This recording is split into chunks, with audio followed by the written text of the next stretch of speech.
Hello and welcome, everyone, to Good Old Rocky Talk, a Vol Society podcast.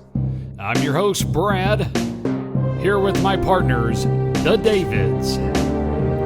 We're glad you're listening wherever you are. This is Good Old Rocky Talk. All right, we are back. Episode 2 of Good Old Rocky Talk. We made it back, guys. I've got David Dees here with me today. Our other David, I should say, is not going to be with us today. Unfortunately, he had to stay over and do some things with work. So we're going to miss him today, but you can catch him Wednesday, Ball Society Live, the eve before Ball State. David Dees, how you doing? I'm good, Brad. Good to be with you. How are you? I'm doing just fine. Buddy, it is football time in Tennessee. It is officially here. We've been waiting all year for this. I know all fans get excited this time of the year, but hey, we are literally 3 days away. It'll be 2 days when our podcasters are hearing this episode. I mean, how excited are you? It is finally game week. It's awesome. I It was is. texting earlier and I put September in my text, and it feels so weird to say September, but it's coming this week. Unbelievable. All I know is just get ready, guys. If you're like me and you're a true volunteer and you love the tradition, the pageantry, the works of the University of Tennessee, come Thursday night, if this doesn't give you goosebumps as you're hearing this coming down the streets heading toward Neyland Stadium, I don't know what does.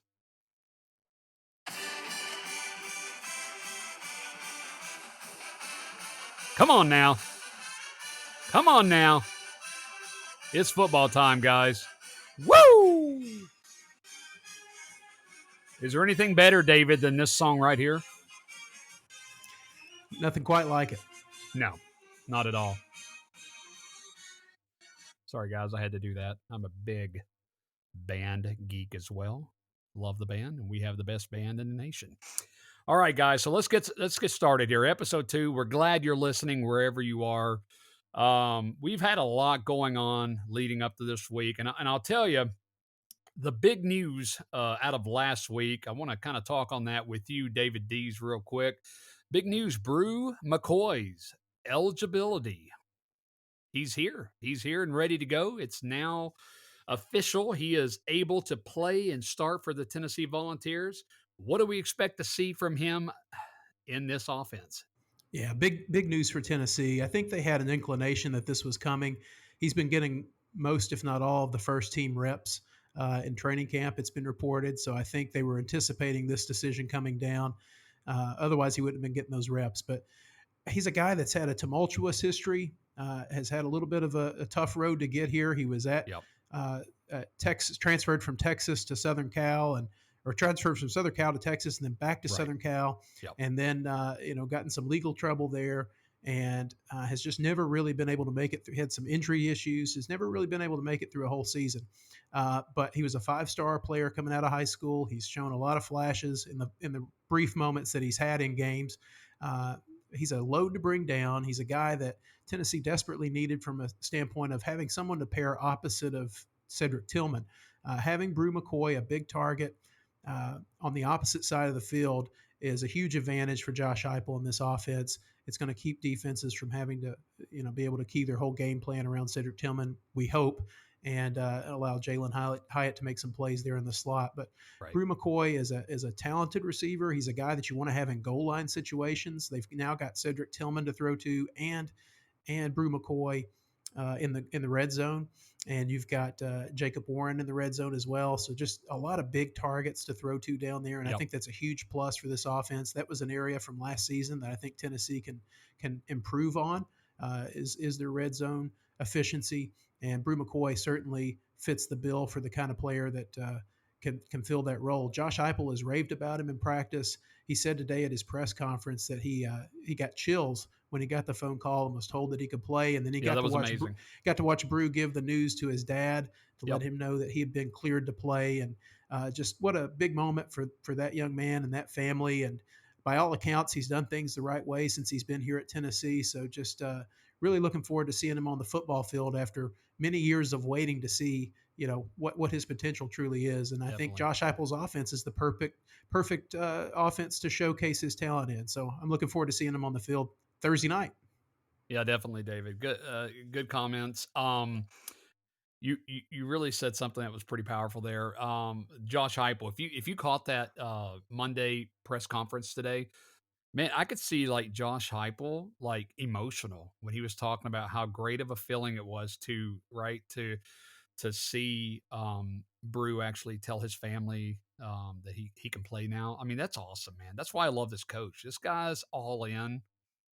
Anyways, I can talk all day about Heupel and my love for this guy. He's a great coach, but I thought that was really cool to see on the show. Hey, listen, you said everything that I'm gonna have to start going first because you say everything that's kind of what I'm gonna what I want to hint on. But listen, you nailed it. You nailed it. Listen, the guy's 6'3", he's 220-pound receiver. He's a big guy. And you said it. 5-star recruit, the guy's going to do some damage this year. I really believe that. I know a lot of people are skeptical, but we know the guy has talent, 5-star recruit. And here's the other thing, as you just talked about, we know Cedric Tillman, he's our top guy, he's our top receiver. We know that teams are going to double team him this year, making it difficult to rely on him all the time to make plays. Having Brew now opens up our receiving game, which gives us more opportunity, along with Jalen Hyatt, Ramel Keaton, Jimmy Holiday, Callaway, and others.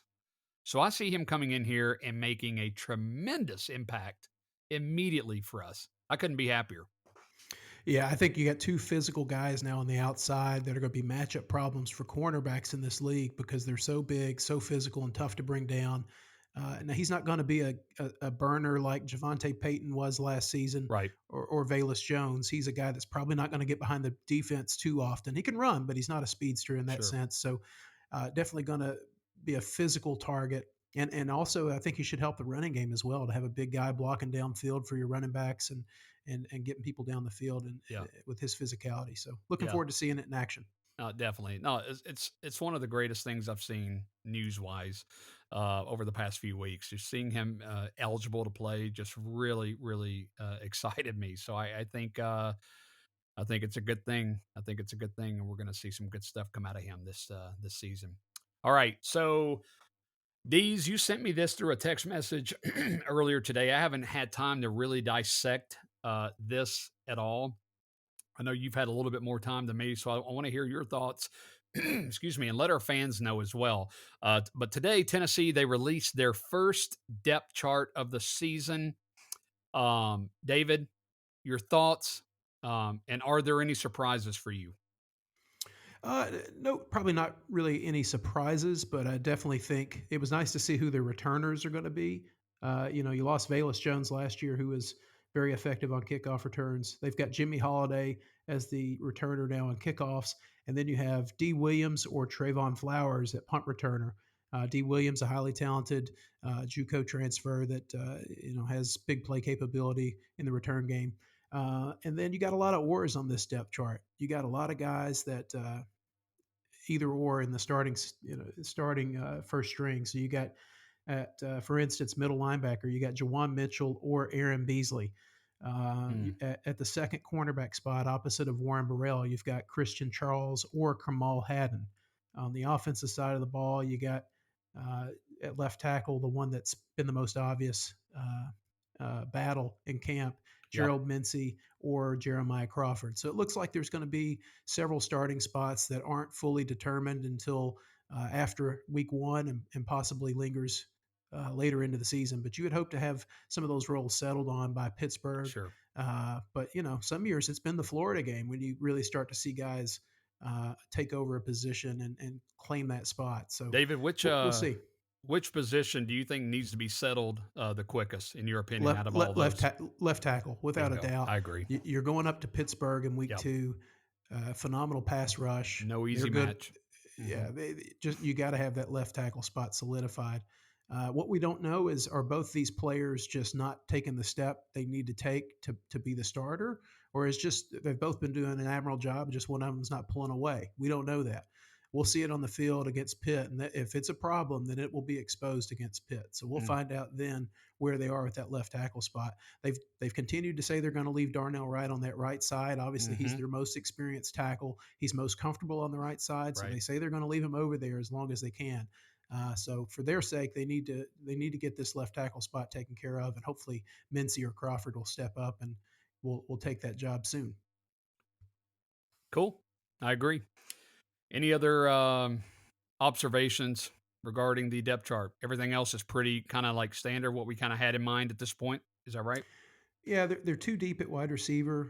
They've got Okay. on Brew McCoy's side, they've got Brew McCoy and Walker Merrill. On Mm-hmm. the other side, they have Cedric Tillman, and backing up Cedric Tillman, they have Ramel Keaton or Jimmy Holiday. Mm, And then in the slot, you got Jalen Hyatt, Jimmy Callaway, and then the third one there is Squirrel White. They keep mm-hmm. saying Alex Golish, the offensive coordinator, has reiterated multiple times that they think they have more receivers that they can play this year that they feel more comfortable with. Last year, if you'll remember, midseason they settled in and went with a pretty much a three man rotation there Right. with Cedric Tillman, Valus Jones, and Javante Payton. This year, I think you'll see more of a variety. I think they'll have more depth at that position. Some of those younger guys have improved and maybe are making more of a case to play. So I think you're going to see a little bit bigger rotation there at wide receiver this year, which is interesting to me. For sure. For sure. Cool. Well, let's go to our next segment. Guys, we talked about this last week on our inaugural episode of Good Old Rocky Talk. And as I promised, we're going to hear from our fans. We wouldn't be here today without our fans. So thank you guys for following us wherever you might be: Twitter, Facebook, YouTube. We're all over the place, honestly. Um, but we gathered a lot of different questions regarding um, many different things, many different topics. And so we thank you for that. And I want to spend some time now, David Dees, if you're okay with that. I'd like to go through some of our questions from our fans. Does that work? That's great. Thank you for sending questions in, guys. We appreciate it. Absolutely. Guys, let's go with question number one. This is from at Scotty987 on Twitter. Other than the offense, what are a couple of other reasons you are optimistic about Tennessee this season? Scotty, thanks for the question. That's a good one. I'll start. Mine's very, and the reason why I'm going to start, David, you can go into more detail if you want. I like to get short and sweet here, but for me, it's this is all I talked about last week. For me, better depth across the offense and defense, period. Something we lacked last year, but this year is a different story, period. Okay. Because of this, we're going to win a few more games than we did last year. And that, I hate to say I guarantee you because it's hard to guarantee anything, but I'm a big guaranteer. I'm guaranteeing this. All right. We're going to win more games this year because of our depth. So that would be the one of the big reasons why I'm optimistic about Tennessee this season. David, what do you got? Yeah, I would agree with that. Defensive depth, especially having more bodies on that defensive side of the ball. I think we talked about that a little bit last week. That's a huge bonus for Tennessee this year. They're still not where they need to be. I mean, if you look at Tennessee's depth versus, obviously Right. Georgia or Alabama, they don't even compare. But you Sure. still want to see improvement there. And I think this year they feel like they have more guys they can trust. And they've had that scholarship reduction in place for a couple of years now, so they've been working behind the eight ball just with the number Mm-hmm. of bodies they've been allowed to have. So it still will take them another year or two to build up their depth and make it, where it needs to be. But they have more this year than they did last year, and so that's encouraging. And then also another reason I would say that there's a reason to be optimistic would be the special teams play. I loved watching this teams play special teams last year. Mike Eckler is the special teams coach. He does a really great job. If you remember last year, they had Yeah. dialed up a punt block scenario against Pitt in the Pitt game Yes. last year early on in that first quarter. Mm-hmm. That gave us a 7-0 lead right off the bat. You look at the consistency from the kicker Chase McGrath, the transfer from USC last year. He was as consistent as you could be. No And then question. you had Paxton Brooks, who's always had a big leg and has been a great punter for Tennessee. So to have a kicker and a punter that you have confidence in coming into a season, and to Mm-hmm. have special teams that you count on to make plays in the return game and also in kick coverage and punt coverage, I think is a big deal. And so I trust that unit. I know there will be some different guys out there this year, but I have a lot of trust in them. And so I'm optimistic for those two reasons: extra depth than last year, and then also the special teams play that I think we can hopefully count on this year. Yeah, for sure. Hey, let's go to another question here. This one comes to us from Keith J from Bean Station on Facebook. Keith, Bean Station. that's right, Bean Station. We love Bean Station. So thank you, Keith, for listening to us and following. I'm So guessing Keith that's not says, Keith Jackson there. Keith J. That's Keith not Keith J, Jackson if Keith he's coming from Jackson. Bean Station. There you Yeah. go. There you go. All right. Which Tennessee freshman do you expect to contribute this season? Good question. Good question. And we just got done talking about depth. So there's a lot of people, in my opinion, that we could talk about. But David, I'll let you start with this one first. What do you got, man? Well, you're talking freshmen. I think on offense, the two that stand out are the two running backs. Mm-hmm. Dylan Sampson, 3-star running back out of Louisiana, and then Justin Williams Thomas out of Georgia. Both these guys came in highly regarded by this Tennessee staff. Sampson was ranked a lot lower in the rankings, recruiting rankings, than Justin Williams Thomas. But Dylan Still Sampson a has, he's still a what is he? He's still a 4-star though, right? Four depending star. on the service, yeah, depending Yeah. on which recruiting service. Okay. Dylan Sampson has been a real highlight in fall camp. I think he's really impressed and has earned the trust of the coaches. I think you'll see him this Thursday night against Ball State. Mm-hmm. I think you'll see both those guys against Ball State. And then moving forwards, with the only 4 running backs in the running back room right now, with the loss of Lynn J. Dixon, who just recently left the team, and then the injury to Laneith Whitehead, you have 4 guys that are going to need to stay healthy. And I think just by sheer numbers alone, those freshman running backs are going to have to get involved in the running game. But both of them, I think, are very capable, and I'm looking forward to seeing what they do on the field. On the defensive side, I think you got to go. Joshua Josephs is one that Mm-hmm. stands out. I think he's going to. He's been mentioned multiple times by the coaches and by his teammates. I think he's a guy at defensive end that's able to rush the passer and able to come in and play early and contribute. And also James Pierce. I think Josephs is probably a little bit further along at this point than James Pierce is, but who knows? Maybe by the end of the year, James Pierce is able to come in and um, offer a lot of production as well. But both those guys I like, and I think those are 2 names on each side of the ball that should Right. show have a good showing as freshmen. I like it. I like it. Yeah, for me, freshmen that I think are gonna, contribute this season. I got to go with Squirrel White. I know we keep talking about him, but man, my goodness, Squirrel. Squirrel. But he's one of the guys, right? Like you just keep hearing about. You hear nothing but good things about him.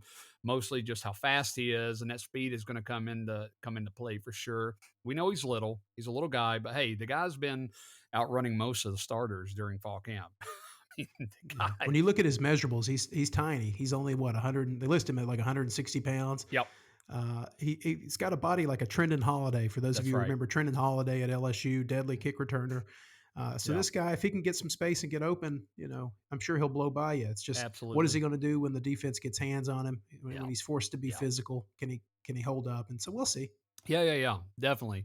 So I like him. Other guys I like that I've heard some good stuff about so far, like Elijah Herring, linebacker, freshman, Caleb Perry, another linebacker, and as you mentioned, Dylan Sampson, running back.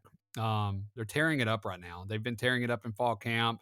And if you see any articles online, you'll see a lot from, in particular, Mike Eckler, the linebackers coach, special teams coordinator. He has nothing but great things to say about these guys. So I really think they're going to come in and make an impact. You got Sampson, we were just talking about, a 4-star, record-breaking, very fast running back. I believe out of Louisiana. So I expect him to get some playing time this year. Definitely assisting Jabari Small, Jalen Wright. And then Herring, a two-way player at tight end, edge linebacker. I think he'll certainly contribute this year to the Volunteers. And then, Perry out of Kentucky. I believe he enrolled in June with the Vols. Was the number 4 overall player in the state of Kentucky. Shows very promising size, versatility at 6'3", 230 pounds, I believe. So I think all these freshmen can definitely contribute this year for the Volunteers. David, any other comments? Only other name I'd throw out is you hear some from camp from Chaz Nimrod, wide Mm, receiver. mm-hmm. I don't know how far down the depth chart he is. I doubt it'll be a while before he's able to play, but maybe Yeah, middle of the year you see him get in the game. I sure. don't know, but he's another one they seem to like for the future, but maybe not as much this season. Very cool. Very cool. Hey, let's go to Evelyn M. from Oneida on Facebook. Oneida, David. Look at that. Oneida. Oneida. Spent a All month right. there one night.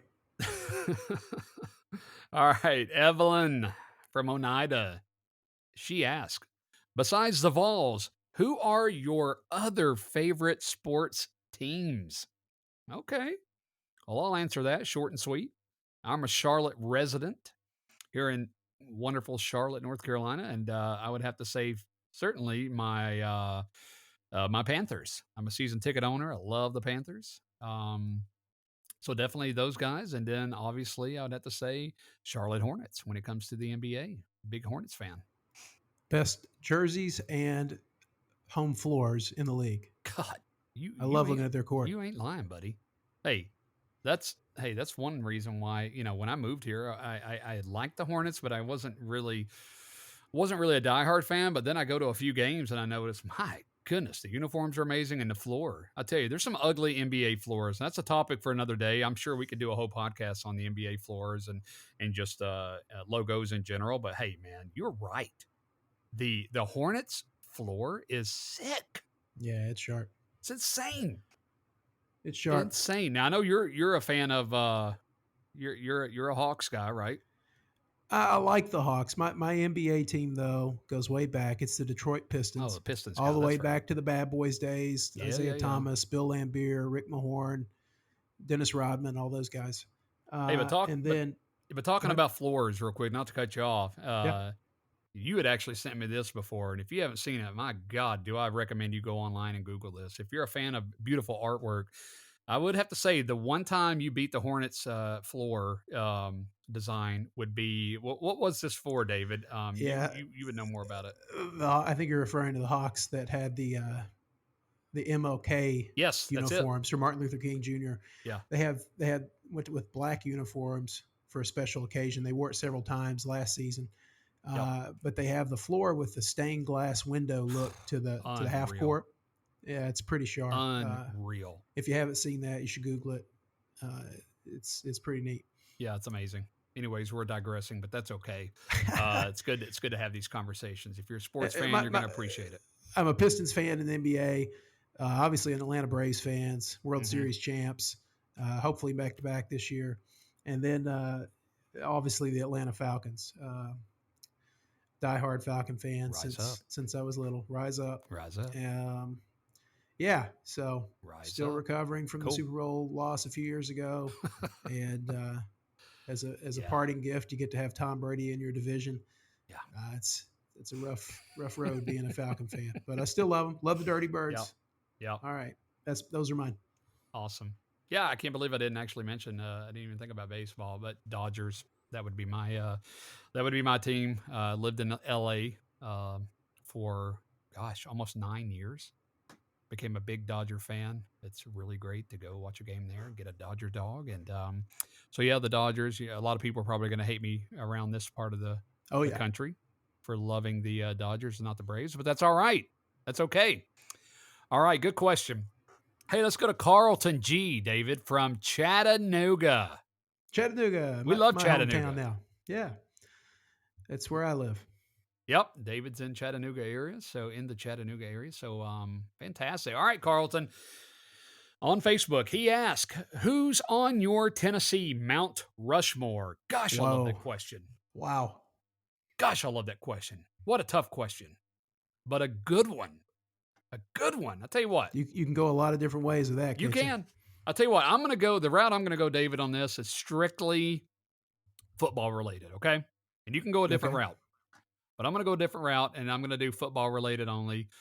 Now, a school lesson here, if you're not familiar, Mount Rushmore has how many presidents on it? 4. That is correct. For $100. Anyways. All right, that is correct. 4. So I'm going to give you 4 real quick, David. All right. Unless you've seen Richie Rich. And in that case, I think it gets destroyed, and there's maybe two presidents left. I'm not sure. What a movie. if you haven't seen Richie Rich, then why are you even on this podcast right now? Get off here, go find the VHS or whatever. I'm sure you can find it in a DVD or whatever. If you haven't seen that movie, you're VHS. missing out. Yeah, I'm pretty sure you should be able to stream it at this point. Yeah, but let's make it as real as possible. Let's go There you back go. in the days of a VCR and put it in there. Blockbuster. Yeah. Gosh, I still have my Blockbuster card. Mr. Video for those Mr. Video. Athenians listening. That's a local place right there. That all of our Athenians will know that one. My goodness. All right, digressing again. Here we go. I'm going to give you my 4, David, real quick. On who you the got? Tennessee Mount Rushmore. You ready for this? Let's hear it. All right, we're going to go Robert Neyland. General Robert Neyland. Hey, listen, 21-year run at Tennessee. He accumulated, 4 national championships, 7 conference championships. Neyland Stadium not only named after the coach, but he designed it himself. Yeah, how could he not be on that? Yeah. Okay, so there you go. General Robert Neyland. Next, I'm going to go, and these are in no particular order. Okay, number 2, I'm going to have to go with Peyton Manning. Iconic Tennessee quarterback, okay? Drafted number 1 overall in 1998. Should have won the Heisman. We're not going to talk about that here because I could talk for days on that topic. But anyways, he still holds all sorts of Tennessee records. He's maintained close ties to the university despite his ongoing Hall of Fame NFL career. The guy's just a classic class act man. Love the guy. So he's on my list. All right. Then I got to go Reggie White. Okay. Ooh, yeah. Why? Chattanooga's own. That's right. Howard High School. Howard High. Shout out to Howard High School. That's right. Hustling Tigers. Woo! I love it. Listen, Reggie White. Why? He's Tennessee's all-time sack leader. Okay. He's actually was more consistent and healthier in the NFL, where he earned the nickname Minister of what, David? Defense. Minister of Defense. Of course. Okay. And at one time, I believe he was NFL's sack king as well. He's met him one time. My hand fit inside of his like a child's hand in a huge mitt. What a large man. Oh, yes. Sweetheart of a guy. Sweetheart of a guy. Fantastic person. No question. All right, I'm going to give you my number 4. Are we ready for this? Number 4, Johnny Majors. Of course. King It's Johnny. He's Johnny. That's why. King Johnny. Listen, while the other previous 3 Mount Rushmore representatives were either a legendary coach or a legendary player, Johnny Majors is both. Okay? That's right. Both. One of the last triple threat tailbacks in the single wing offense. He twice won SEC Most Valuable Player Award. He finished runner-up for the Heisman Trophy in 19. Do you remember? Oh, I remember the year. Idea. What year is that? 56. Long time ago. Long time ago. Okay. So yeah, Johnny Majors is in there. Huntland, Tennessee, right? What's that? I think he's from Huntland, Tennessee. Is that correct? I think you're right. I'm not 100% sure on that, but that sounds about right to me. Unfortunately, he passed away a few years ago. What was that, 2-3 years ago now? Yeah. It's hard to believe. We'll talk more about him next week with the Pitt game. Yeah, we'll talk the Johnny Majors Classic coming up next week. Oh, God, I can't wait for that game. But again, that's next week. This is Ball State week, so we're going to do the best we can with Ball State. All right. Okay, I'll give you my Mount Rushmore. I've got a couple of the same ones that are on yours. I'm going General Robert Neyland, obviously. I'm going King Johnny Majors. He's definitely on mine. Okay. And then I've got 2 that are different from yours. I'm going to look at this from more of an all sports kind of standpoint. You can't have a Mount Rushmore of Tennessee athletics without having the legendary, the incomparable Pat Summitt. Pat Head Summitt has got to be on that list. Yes. I was in Walmart a couple of weeks ago and I saw a cardboard cutout of Pat hanging out around the deli. And it just put a smile on my face. I'm not sure why it was there. Maybe it was because it was back. Because she'll be here with us in spirit forever. She's a legend. Yeah. She's what a cool legend. lady. Period. What a cool lady. And a winner. And, She's just awesome. We Yeah, miss Pat. And then of course absolutely. the fourth one never played, but he's definitely made his impact on Tennessee. The legendary John Ward, voice of the balls. You got to have Oh John Ward on my there. God. So Yes. I can't leave him off. He's meant too much to me and my fandom and childhood. Getting to listen to him on the radio, and met him a couple of times. Just awesome guy. The natural gas commercials, all that, man. He's a legend. Natural gas. Do you That's remember it. that? Do you That's remember it. that? That lady would come on? British lady. Yeah. All of you Vol fans back in the day in the 80s, 90s, you should remember that. It would They always may go, still do that now. I'm not sure. natural gas.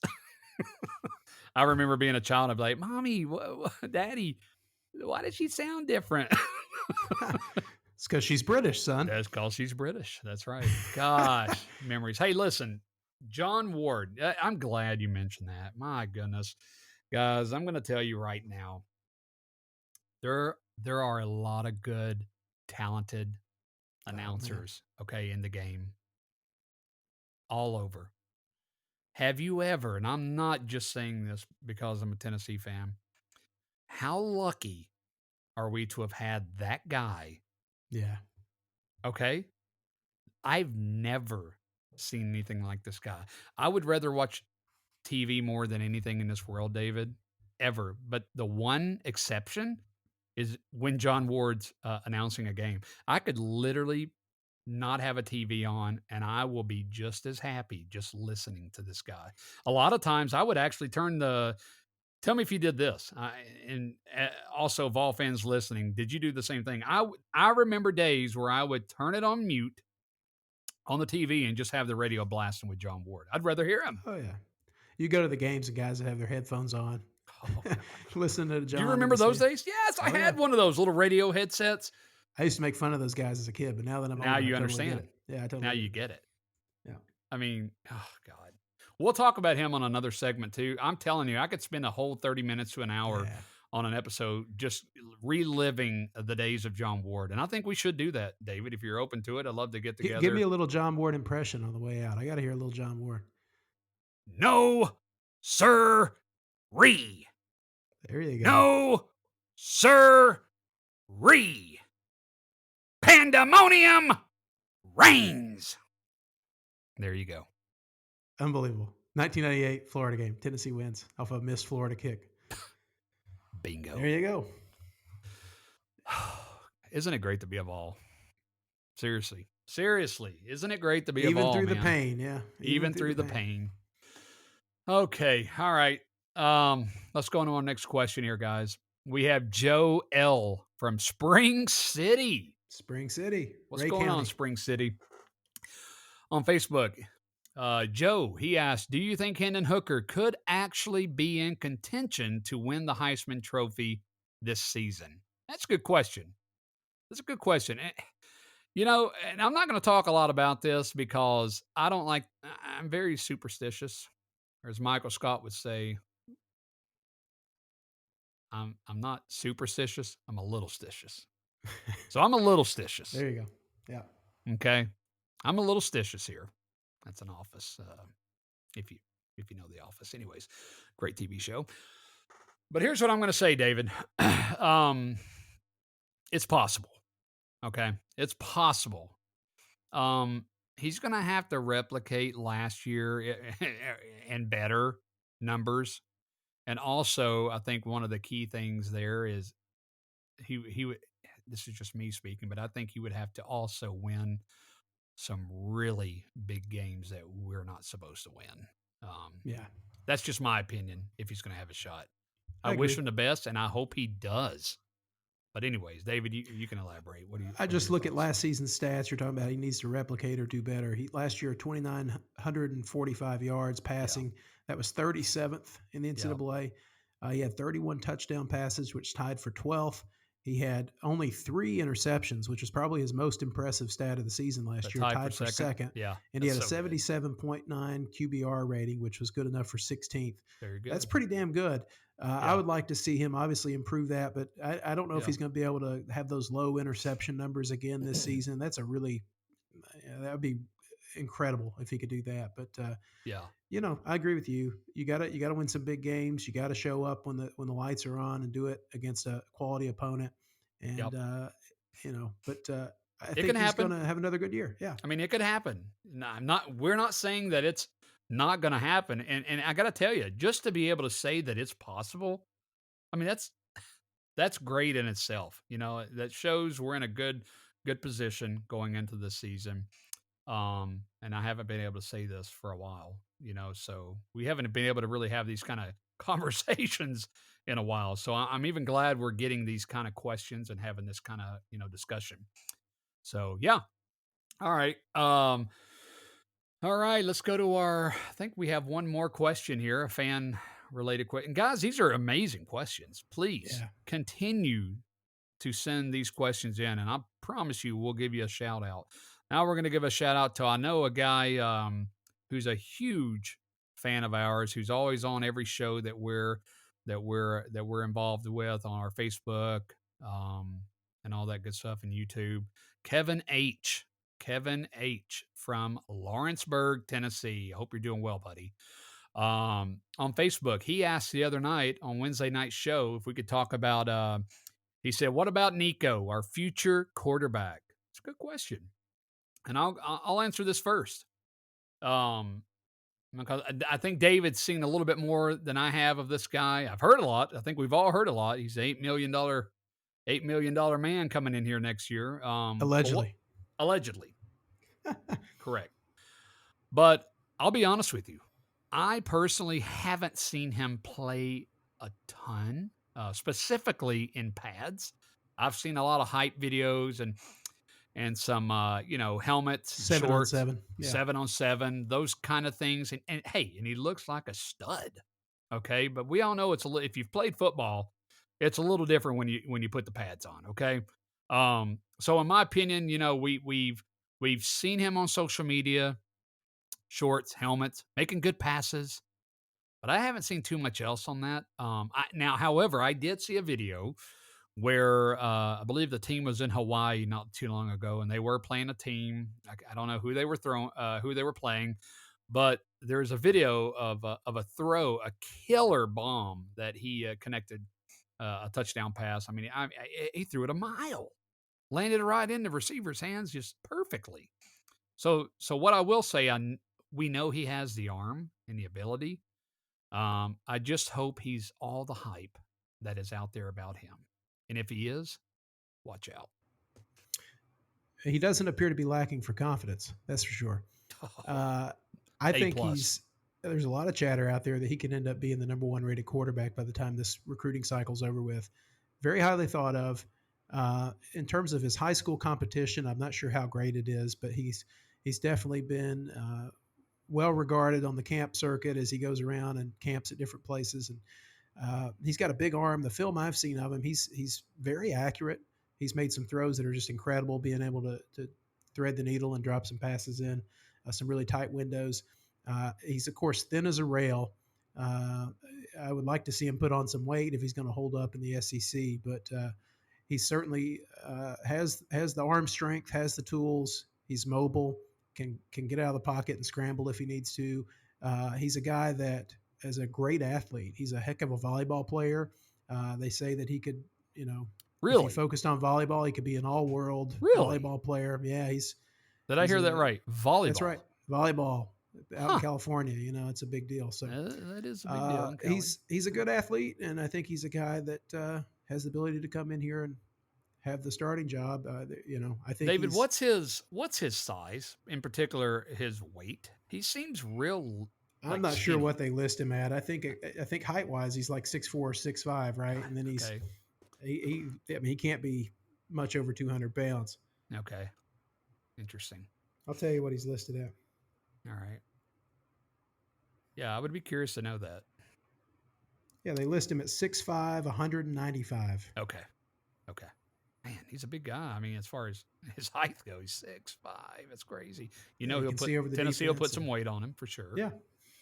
But I'm My looking forward to him. goodness. I'd rather have him than not have him, and I'm looking No forward to seeing him question. here. And I know a lot of fans are. Great question, Kevin. No question. All right, guys, that's all we're gonna do today for our question Mailbag. Q&A. Again, we really appreciate you guys asking these questions. We hope we did a good job answering these for you. Um, I kind of want to end it, David D's, with a few questions of our own here, of my own, Okay. kind of for the fans here we're winding down here. Um, we have Ball State a couple of days away. Okay, what do we know about Ball State? And I'm going to answer first. I know they're located in Indiana. I know their mascot is Charlie the Cardinal. And I also know that they get beat by Tennessee by at least 50 this Thursday night. David Dees, go ahead. That's all we need to know, right? Um, Yes. no, here's your Ball State deep dive. So their head coach is Mike New. Little fun factoid about Mike New. He once played on an arena football team with Vol great Andy Kelly. He was his backup quarterback for the Nashville, what were they, Thundercats or something like that? Nashville something. Yep. Anyway, I think he's in his 7th season at Ball State. He's got a quarterback to replace. They lost their quarterback from last season. John Paddock is going to be the starting quarterback this year. He's been in their system for 2 or 3 seasons, but has never started, has not seen a whole lot of significant game time. But so they'll be going with him at quarterback. Last season, the Ball State team went 6-7. They went to a bowl game. They lost to Georgia State in the bowl game. This year, they're picked to finish 5th in the preseason in their division in the MAC. And if they were to make it to a bowl game this year, this would be the 3rd straight season making a bowl game for them, which may be a program record. I'm not sure about that, but it would definitely be something big for Mike New to accomplish in his 3 years in a row making a bowl game. Right. That's your Ball State deep dive. And one last fun factoid: famous alumni David Letterman and Ooh. Papa from Papa John's, John Snapmeyer, I believe is his name. Well, I don't think he's Papa anymore at Papa John's. He's not. Sorry, I had to put that in there. He's not Papa anymore, that's for sure. And you know what? I'm going to take a stance for a minute. My stance I already is know what Papa you're going to John's say because I ingredients have love suffered. food. Papa John's ingredients have suffered greatly since Papa left. Boom. Say what you want about Papa. Boom. I know Shaq's the new face of Papa John's, it seems like, on all their advertising. We love you, Shaq. Love Shaq. Shout out to Shaq. Thank you.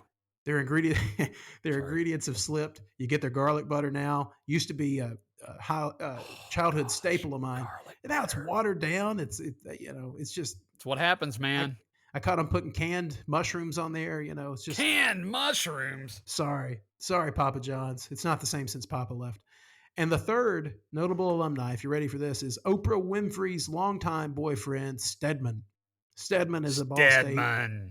Yep, he's a Ball State alum. So shout out to Stedman. Fantastic. Shout out to Papa. Papa John's. Not the same anymore. Gosh. Man. Very good, David. I like that. It's good stuff. Good knowledge. Thanks for bringing that to our attention. Okay, here we go. Last couple questions, and we're going to call it a day. Which volunteer will score the first touchdown of the season come Thursday? Who do you have? Wow. I'll throw out David Morrison. Shout out David Morrison. His projection for breakout player of the year in the Tennessee offense. I'll say Jacob Warren. Tight end Jacob Warren. I'll say he gets the first touchdown. Morrison's going to love that one. Yeah, that's for you, Morrison. Yeah, that's for you, Morrison. We miss you, buddy. Next week, Morrison will be back joining myself, Dees. Okay. Can you guess who I'm going with? Hendon Hooker scramble for a touchdown. You know what? I thought about that, but no. Jabari Small, touchdown run inside the 20. There you go. All right. And we'll report out on this next week and see who was correct. All right. guys, last question, and then we're going to call it a day. Score prediction for the Ball State game. David. I think Ball State is going to have a hard time with Tennessee's tempo. I think they're breaking in a new quarterback on the road in a hostile SEC environment.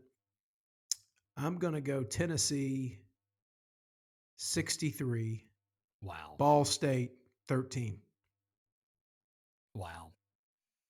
So I agree Tennessee's going to throw up a ton of points on this team, but I don't see Ball State getting 13. I don't. Therefore, I'm going Tennessee 52, Ball State 6. There you go. There you go. Any other last words before Thursday kickoff, David? No, everybody enjoy it. First opening weekend of real football. I know we had some games last week. RIP Scott Frost. But Yeah, this have an coming idea, week, David. Yeah, We're up by double digits. Can we do an onside next? yeah, let's onside it. That poor guy. Wow. I feel bad for him. He just kind of can't get out of his own way. They've I had don't know how over you can 20 feel some bad odd for a losses, guy one-score losses. who makes a decision to kick an onside like that. Yeah, that's got to be hard though. It'd be like us bringing Peyton Manning back to Tennessee, and he failed miserably as coach. It'd just be tough. Well, especially that's why, when your program's already in no. and that's why the difference is that's why really. Peyton Manning would never do that. He would never do. Should have never left the Big 12. They're really struggling since being in the Big 10 at Nebraska. Bingo. But big games this week. Looking forward to seeing Georgia versus Oregon, Ohio State versus Notre Dame. Of course, the backyard brawl, a little precursor to Tennessee Pittsburgh. I know they play at the same time, but if you get a chance to DVR it and check it out later, Pittsburgh versus West Virginia, I would that's encourage our fans to watch that. Yeah. So West Virginia will test Pittsburgh early, and I'm sure there's a couple more games there that I'm missing. But good schedule of opening week games, and looking forward to it. Awesome. Guys, thank you once again for joining us for episode 2 of Good Old Rocky Talk. That's talk, not top. That's talk. Talk. Thank you so much for listening and joining and asking all these different questions. It's been fun. We are here, guys. It's game time. We are, when you're hearing this tomorrow, 2 days away from football time, in my John Ward voice, in Tennessee. Until then, thank you for listening. Have a great day, and go Vols.